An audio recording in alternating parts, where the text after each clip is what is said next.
Hello,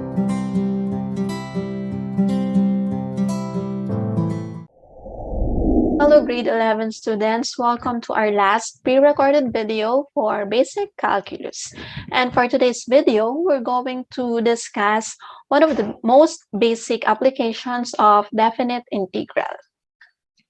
So, natapos na nating i-define ang antiderivatives. Nakapag-compute na rin tayo ng indefinite integral using yung ating theorems and by substitution.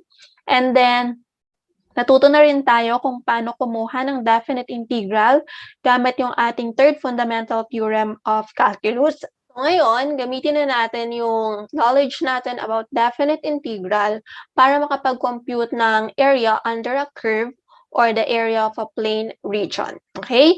Pero bago tayo dumako doon sa pag-compute ng area ng isang plane region, puntahan muna natin etong mga properties ng definite integrals. Okay, so the first one, if the function is continuous on the closed interval AB, then it is integrable on the closed interval AB. So, sure na daw yon. Kapag napakita mo lang na continuous yung isang function or sinabi na continuous yung function na yon on that closed interval AB, then sure ka na kaya mong kuhanan ng integral or ng definite integral on that closed interval yung ating given function. Okay? And then for number 2, if you have the definite integral from a to b of f of x dx, equal lang din ito doon sa negative ng ating definite integral from b to a of f of x dx. Okay? So kung mapapansin nyo, binaligtad natin yung ating boundaries. Okay?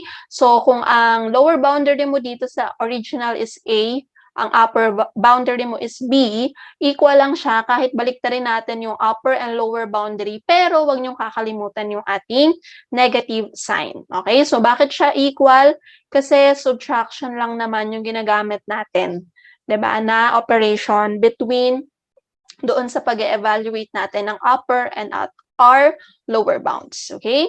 And then the third property is that if you have the definite integral of a to a, so parehas ang lower and upper integral or upper and lower limit of f of x dx, obviously, the answer is equal to 0.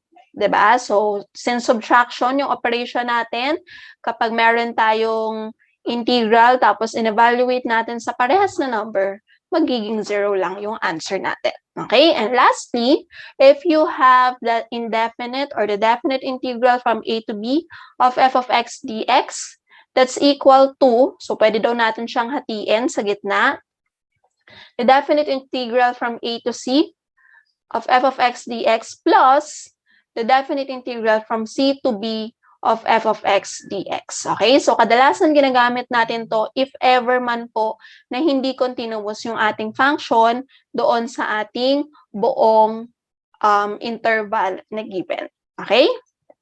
So, now, pwede na nating simulan yung pag-a-apply nung alam natin about definite integrals para kuhanin ang area ng isang plane region or area under a given curve.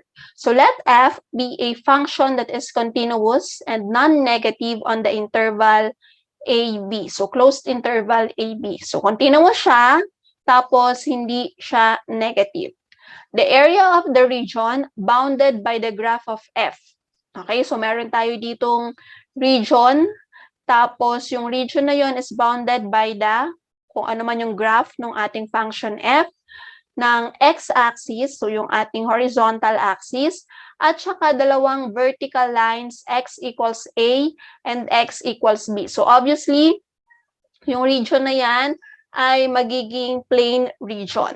Okay po? So, equal lang daw po yung area natin sa ating definite integral from a to b of f of x dx. Okay? So, yung lower interval is syempre yung mas maliit na value na ang ating isang boundary. Tapos, yung b is the upper limit or yung mas malaking value noong given sa atin na boundary. And then, your f of x, yun po yung given sa atin na function. Okay po? So, let's try answering some of the examples para matuto tayo kung paano natin gagawin yung pagko-compute ng area. Or kahit pag-set up lang. Kasi yung pagko-compute naman po is yung ginagawa lang natin na pag-evaluate ng definite integral. Okay? So, para po dito, you are asked to find the area bounded by the curve y equals x squared plus 1, the two vertical lines x equals 1, and x equals 4, and the x-axis. Okay? So, kadalasan kasi pinapa-illustrate pa to para lang makita nyo na talagang meron tayong plane region na pwedeng kuhanan ng area dito. Okay? So, kung naaalala nyo lang, yung graph po natin dito, y equals x squared plus 1. So, dapat ma-recall nyo kung paano mag-graph. So, this is actually a parabola na ang vertex po natin ay nasa 0, 1. Okay, opening upward. Ayan. So, yun na yung parabola natin. Tapos, ang sabi, bounded by the vertical lines x equals 1. So, halimbawa, ito yung x equals 1, tapos 2, 3, and then 4. So, ito yung x equals 4. So, meron kang vertical line dyan, and then another vertical line here. Okay? Tapos, sabi natin, x-axis, ito po yon yung ating horizontal axis. So, kung mapapansin nyo, makakabuo tayo ng ating region. So, ito po yung ating plane region na kino-consider. So, kailangan daw makuha natin ang area niyan. And using yung isang definition po ng definite integrals, we can use yung definite integrals to get the area of this shaded region. Okay? So, sabi natin, yung area lang daw ay equal lang sa definite integral ng a to b. So, syempre yung smaller value papunta dun sa ating bigger value. Tapos yung ating f of x. So, ang f of x natin dyan is yung function na given. So, we have x squared plus 1. And then, huwag kakalimutan yung ating dx. Okay? And then, kung mapapansin nyo, this is just definite integral. So, pwede nyo pong kuhanin ang indefinite integral nito and then evaluate natin from 1 to 4. So, kapag kinuha po natin ang integral nito, magkakaroon lang tayo ng x cubed over 3 plus x. Okay? Tapos, i-evaluate daw natin sa 1 at saka sa 4. So, unahin natin yung pag-evaluate sa 4. So, magkakaroon lang ako ng 4 cubed over 3 and then plus 4. Tapos, subtract natin doon sa pag-evaluate naman natin at 1. So, we have 1 cubed over 3 plus 1. Okay, so sana nakakasunod po kayo. So, wala naman tayong masyadong problema sa pag-set up. Sundan nyo lang yung mga given natin. Okay po, so kapag given ka ng dalawang vertical lines, yun yung gagamitin nyo para sa ating lower and upper limits. Tapos yung function mo, yun yung kukuhanan natin ng integral. Okay po? And then, after that, simplify na po natin ito. So, magkakaroon lang tayo ng 64 over 3. So, idiretso ko na yung pag-add. So, ito ay magiging 12 over 3. Tapos, yung kabila, magkakaroon ako ng 1/3 plus 3 over 3. Okay? Para mas madaling i-add. So, meron akong 64 plus 12 is equal to 76 over 3. And then minus 4 over 3. Okay? So, ang magiging answer natin, 76 minus 4 is equal to 72. And then divided by 3. So, ang atin pong magiging area for this one is equal to 24 square units. Okay? So, kapag po wala tayong naka-indicate na unit of measurement, and since we're talking about area, lagi pong ito yung gagamitin natin na unit para po dito sa ating mga plane region. Okay? Any question po or clarifications para po dito? So basically, ang ginagawa lang natin para po sa pagkuha ng area under a curve or the area of a plane region, dapat lang ma-set up natin ng tama yung ating definite integral. So ang kailangan mo ay yung upper and lower boundaries and then yung function natin. Okay po? And then, syempre, dapat marunong tayong kumuha ng indefinite integral and then be careful when evaluating it doon sa ating lower and upper limits. Okay? Okay, now, punta tayo dun sa ating pangalawang example. So, you're asked again to find the area of the region bounded by the graph of y equals 4 minus x squared and the x-axis. Okay, so sasabihin nyo, Miss, parang umikli yata yung given natin. Okay, so umikli siya talaga kasi kung mapapansin nyo, meron na lang tayong dalawang kailangan para doon sa, para mabuo natin yung ating region. Okay, so this time, it is just bounded by your x-axis, yung horizontal axis natin, at saka yung ating graph ng y equals 4 minus x squared. Okay, so kung yun lang yung given sa atin, ang kailangan nating isipin ngayon is ano yung magiging upper and lower limits ko doon sa aking definite integral. Okay? Kasi doon sa previous example natin, since meron pa tayong dalawang vertical lines, yung dalawang vertical lines na yun, yung nagsilbi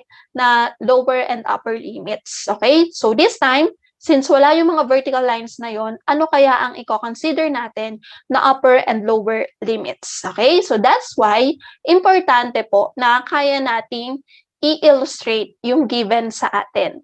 Okay? So ito po ay isa uling parabola since may naka-square po tayo na isang variable.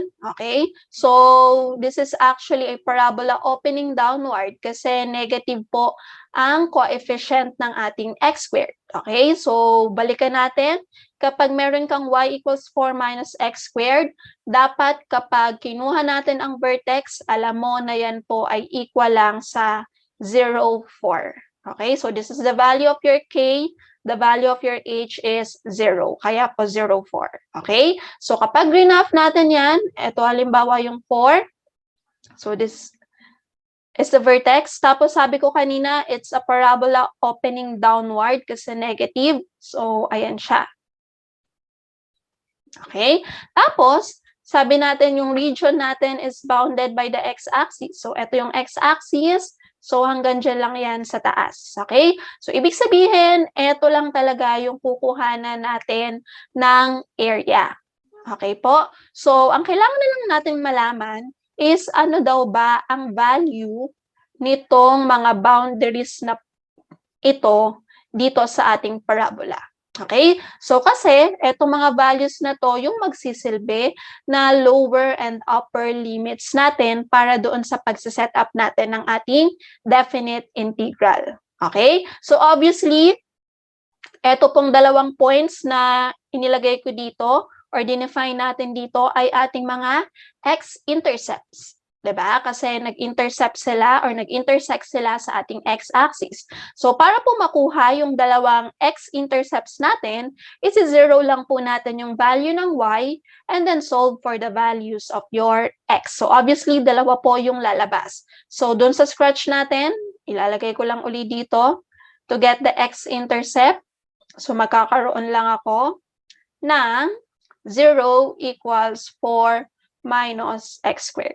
Okay, so para ma-solve ang x-intercept, is 0 yung y, solve for the value of x. Okay, so transpose natin yung negative x squared, magiging positive, and then equals 4. And to get the value of x, let's get the square root of both sides. So ang x po natin ay positive and negative 2.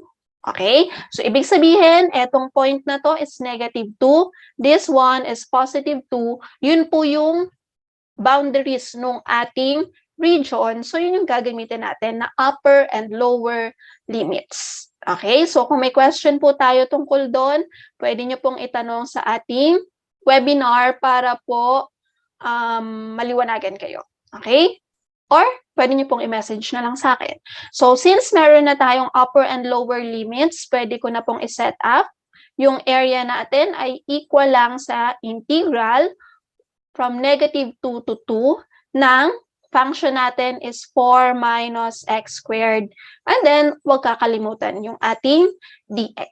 Okay? So, let's get the integral of 4 minus x squared. So, that is equal to 4x minus x cubed over 3. And then evaluate natin sa negative 2 and 2. So start tayo sa positive. So meron tayong 4 times positive 2 minus 2 cubed over 3. And then minus yung ating lower limit, we have 4 times negative 2 minus negative 2 cubed all over 3. Okay, so simplifying this one, we're going to have 8 minus 8 over 3. And then the other one is negative 8 minus negative 8 over 3. Okay? So, simplify na lang muna natin itong mga nandun sa parenthesis natin bago natin pagsamahin. So, ito po ay magiging 24 over 3 para mas madali ko siyang ma-subtract. Tapos, ganun din ang mangyayari sa ating kabilang parenthesis. So, we have negative 24 plus, kasi negative, 8, and then over 3. Okay? So, magkakaroon lang tayo ng 24 minus 8 is equal to 16 over 3.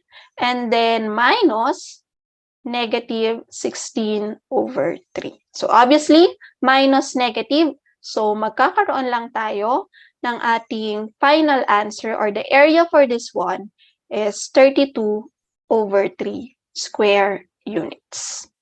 Okay?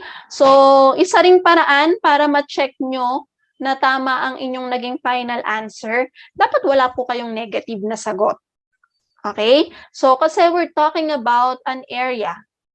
Diba? So, kapag area po, measurement ito ng isang region, so dapat po positive lagi yung ating lalabas na sagot. So, any questions or clarifications are welcome sa webinar or send me a private message. Para po sa ating last assessment, we're going to have an activity about finding the area of a plane region or under a curve. So, this activity ay gagawin natin on Friday, right after our webinar. So, ibibigay ko po siya sa ating webinar pagkatapos ko magbigay ng additional examples. Okay? So, I think two more examples, and then pwede na po tayong mag-start gumawa ng activity. Okay? So, ang activity na to, it's either by 2s or by 3s. So, it's up to you. Pero, wag naman po sana individual.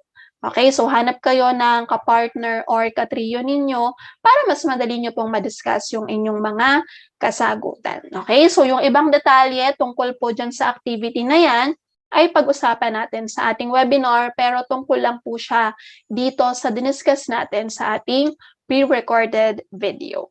Okay? So, syempre, since this is the last topic for our basic calculus class, so alam natin, next week is our finals. So, ito po yung coverage ng ating final exam. So, integration by substitution, definite integral, and yung application ng definite integral, which is finding the area under a curve.